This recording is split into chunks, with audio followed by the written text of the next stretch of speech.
Hi traders, Dale Pinkert here.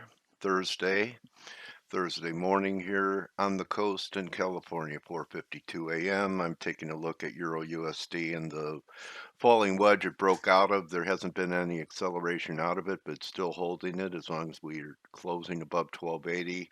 Still feel there's legs left in the euro to the upside here. We have to hold, say, this 1270 level. So today is going to be pretty key. We get through this 1340 and the 114 handle should be within reach. One of the reasons I think that could happen is there's a correlation between Euro USD and USD Swiss. USD Swiss was weaker when the dollar was topping uh, back towards late June, and here wasn't even close to the high while the dollar was challenging highs.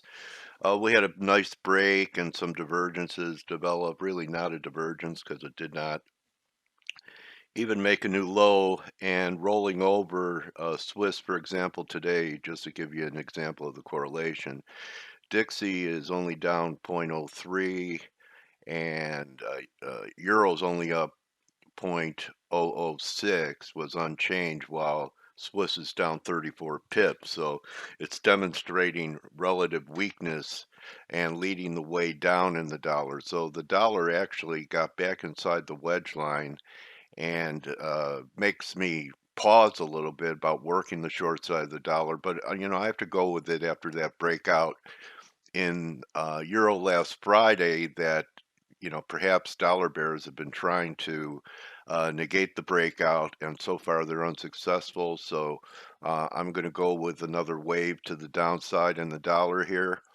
And the weak sister, your preferred short, is US dollar Swiss, although I believe Euro will also give us a lift. And I want to wrap it here with what's happening in US dollar yen. So everyone's very bullish bonds, and I'm looking for the potential of one more low in 10-year yield to take out the low from last week.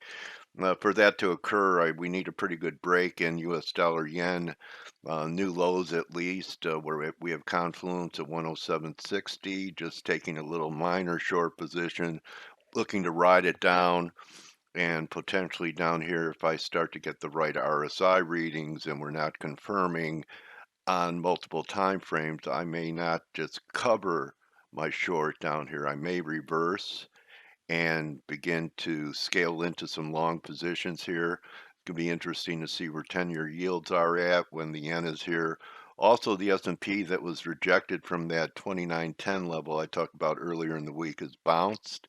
I believe that this bounce will not hold, and there's another wave to the downside in S&Ps as well before another attempt for new highs. Good hunting, everybody. Remember, don't just count your pips, count your blessings. And I'll see everyone next week. Adios.